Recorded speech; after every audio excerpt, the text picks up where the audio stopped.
Chapter 3. Dr. Jekyll was quite at ease.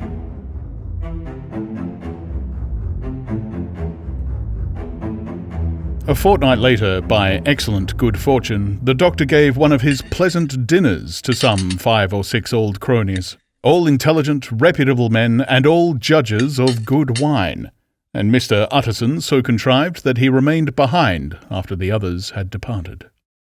This was no new arrangement, but a thing that had befallen many scores of times. Where Utterson was liked, he was well liked. Hosts loved to detain the dry lawyer when the light-hearted and loose-tongued had already their foot on the threshold. They liked to sit a while in the unobtrusive company, practising for solitude, sobering their minds in the man's rich silence after the expense and strain of gaiety. To this rule, Dr. Jekyll was no exception, and as he now sat on the opposite side of the fire, a large, well-made, smooth-faced man of 50, with something of a stylish cast perhaps, but every mark of capacity and kindness, you could see by his looks that he cherished for Mr. Utterson a sincere and warm affection. "I have been wanting to speak to you, Jekyll," began the latter. "You know that will of yours?" A close observer might have gathered that the topic was distasteful, but the doctor carried it off gaily. "My poor Utterson," said he, "you are unfortunate in such a client. I never saw a man so distressed as you were by my will, unless it were that hide-bound pedant Lanyon, at what he called my scientific heresies. Oh, I know he's a good fellow, you needn't frown, an excellent fellow, and I always meant to see more of him, but a hide-bound pedant for all that, an ignorant, blatant pedant. I was never more disappointed in any man than Lanyon." "You know, I never approved of it," pursued Utterson, ruthlessly disregarding the fresh topic. "My will? Yes, certainly, I know that," said the doctor, a trifle sharply. "You have told me so." "Well, I tell you again," continued the lawyer. "I have been learning something of young Hyde." The large, handsome face of Dr. Jekyll grew pale to the very lips, and there came a blackness about his eyes. "I do not care to hear more," said he.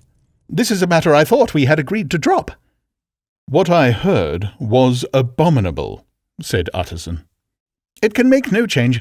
You do not understand my position," returned the doctor, with a certain incoherency of manner.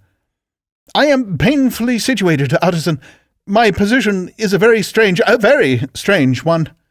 It is one of those affairs that cannot be mended by talking." "Jekyll," said Utterson, "you know me. I am a man to be trusted. Make a clean breast of this in confidence, and I make no doubt I can get you out of it."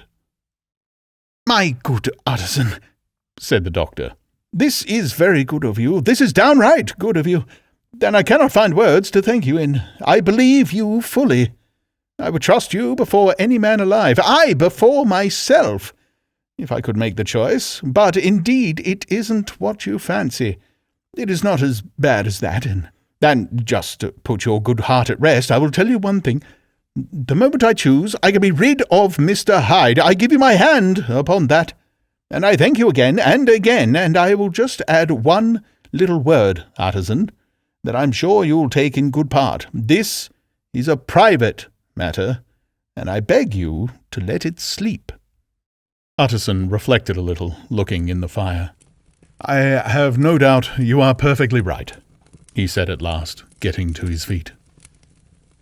"Well, but since we have touched upon this business, and for the last time, I hope," continued the doctor, "there is one point I should like you to understand.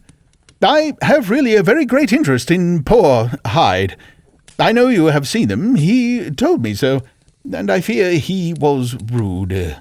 But I do sincerely take a very great interest in that young man, and if I am taken away, Utterson, I wish you to promise me that you will bear with him and get his rights for him. I think you would, if you knew all, and it would be a weight off my mind if you would promise." "I can't pretend that I shall ever like him," said the lawyer. "I don't ask that," pleaded Jekyll, laying his hand upon the other's arm. I only ask for justice. I only ask for you to help him for my sake when I am no longer here." Utterson heaved an irrepressible sigh. "Well," said he, "I promise."